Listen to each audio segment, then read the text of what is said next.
एक समय की बात है, गौतम बुद्ध के हजारों शिष्य उनके पास अध्ययन करने आते थे।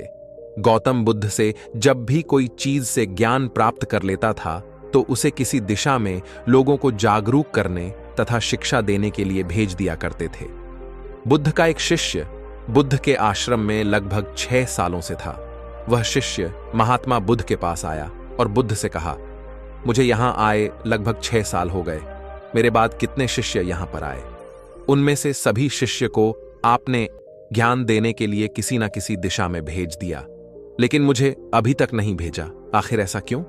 क्या मुझे आपका ज्ञान प्राप्त नहीं हुआ है? बुद्ध मुस्कुराए और बोले, यह तो तुम्हें खुद ही समझना पड़ेगा कि मेरा ज्ञान तुम्हें प्राप्त हुआ है या नहीं।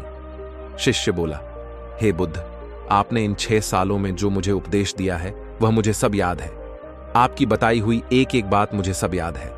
आप कुछ भी मुझसे पूछ सकते हैं, मैं हर उत्तर देने के लिए तैयार हूं। आप मुझे एक मौका तो दे ताकि मैं किसी भी दिशा में जाकर लोगों को अपने ज्ञान के बारे में बता सकूं। इस पर बुद्ध ने बोला, ज्ञान की बात को याद रखने से कोई फायदा नहीं जब तक तुम उस आदत को खुद नहीं अपनाओ। शिष्य ने कहा, जो भी हो, कृपया मुझे एक मौका जरूर दें। आप मुझ पर भरोसा रखें, मैं सभी को अपने ज्ञान से प्रभावित कर सकता हूं। मैं लोगों को ऐसी बातें बता सकता हूं जिससे लोगों के जीवन में शांति आ जाएगी और वह अपना शांतिपूर्ण जीवन जी पाएंगे। तो फिर बुद्ध ने कहा, अभी तुम तैयार नहीं हो। जब तुम उसके लिए तैयार हो जाओगे तो फिर मैं तुम्हें खुद ही किसी दिशा में जाने के लिए बोल दूंगा। शिष्य ने कहा, क्या आपने मुझे इन 6 वर्षों में इतना भी ज्ञान नहीं दिया कि मैं किसी को प्रभावित ना कर पाऊं? बुद्ध ने कहा, ठीक है, तुम पूर्व दिशा में चले जाओ। वहां एक गांव मिलेगा। वहां से भिक्षा मांग कर लाना और अपने ज्ञान से लोगों की मदद करना। कल सुबह तुम वहां अकेले जाना और शाम में आकर मुझे बताना कि तुमने लोगों की सहायता कैसे की। शिष्य यह बात सुनकर बहुत खुश हुआ और आशीर्वाद लेकर चला गया। वो रात भर ज्ञान समेटता रहा और मन ही मन सोच रहा था कि मैं वहां ध्यान का ऐसा छाप छोड़ूंगा कि वहां के लोगों के साथ बुद्ध भी मुझसे प्रभावित हो जाएंगे। सुबह उठकर वह महात्मा बुद्ध को प्रणाम करने गया। उन्हें प्रणाम कर वह पूर्व दिशा की तरफ निकल गया। शाम को जब वह वापस आया तो बुद्ध ने देखा कि शिष्य के माथे पर चोट लगी है और खून बह रहा है। बुद्ध ने उसे पट्टी की और पूछा, तुम्हें चोट कैसे लगी? शिष्य ने कहा, वहां के लोग बेहद ही दुष्ट हैं, उन्हें जरा भी बुद्धि नहीं है। मैं उस गांव में भिक्षा लेने गया, पर किसी ने मुझे भिक्षा नहीं दी।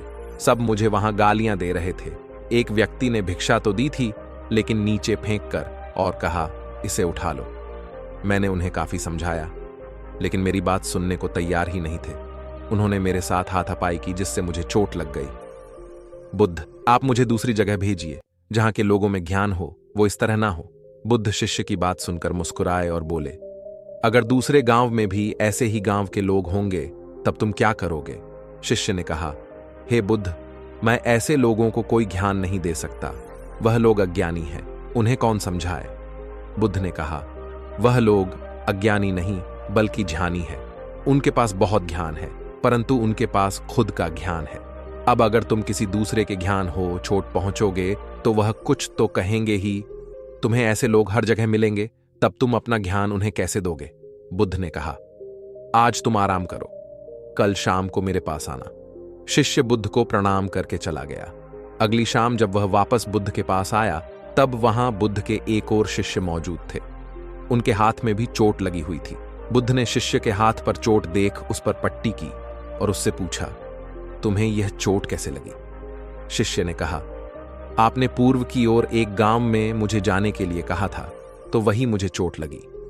बुद्ध ने कहा, वहां तुम्हारे साथ क्या क्या हुआ तुम मुझे बताओ। शिष्य ने कहा, वहां पर मैंने सबसे भिक्षा मांगी, लेकिन किसी ने भी भिक्षा नहीं दी।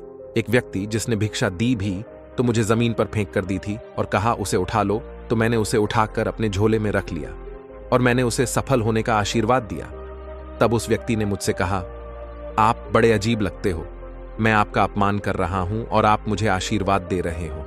तो मैंने उनसे कहा कि आप दानी हो, आपने मुझे दान दिया है, इसलिए मैं आपको आशीर्वाद दे रहा हूं। फिर मैं वहां से आगे गया तो कुछ लोगों ने मुझे वहां से वापस जाने के लिए कहा। उन्होंने मुझे कुछ अपशब्द है और मुझ पर पत्थर भी फेंके, जिससे मुझे चोट लग गई। और जब मैं वापस आ रहा था तब रास्ते में मैंने एक मां को रोते हुए देखा। वह अपने बीमार बच्चे को लेकर चिंतित थी। मैं तुरंत जंगल से जाकर उसके लिए जड़ी बूटी लाया, लेकिन वहां के कुछ लोग जड़ी बूटी देने नहीं दे रहे थे। फिर मैंने उनसे विनती की वह मुझे उस बच्चे का इलाज करने दे। उसके बाद वह जैसा कहेंगे मैं ठीक वैसा ही करूंगा। फिर जिस व्यक्ति ने मुझे भिक्षा दी थी उसने गांव वालों को समझाया। तब उन्होंने मुझे उस बच्चे को जड़ी बूटी लगाने दी।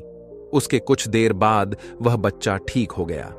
फिर गांव के जिन लोगों ने मुझसे अभद्र व्यवहार किए थे उन्होंने मुझसे माफी मांगी और धन्यवाद कहा। फिर मैं वहां से वापस आ गया। हे बुद्ध, मेरी आपसे एक विनती है। उस गांव के लोग बहुत भोले भाले हैं। क्या मैं रोज उसी गांव में जाकर भिक्षा मांग सकता हूं? यह सभी बातें पहला शिष्य खड़ा होकर बड़े ध्यान से सुन रहा था। उसने यह सुनते ही बुद्ध के चरणों में गिरकर कहा, हे बुद्ध, मैं समझ गया हूं कि अभी मैं उस लायक नहीं हुआ हूं कि मैं दूसरों को ज्ञान दे सकूं। बुद्ध ने कहा, हमें बाहर वैसे ही लोग दिखाई देते हैं जैसे हम अंदर से होते हैं। जब तक स्वयं को नहीं बदल सकते तब तक किसी को नहीं बदल सकते हैं। खुद में बदलाव लाना ही जरूरी है। अपने आप में बदलाव लाकर ही इस दुनिया को आप जीत सकते हो।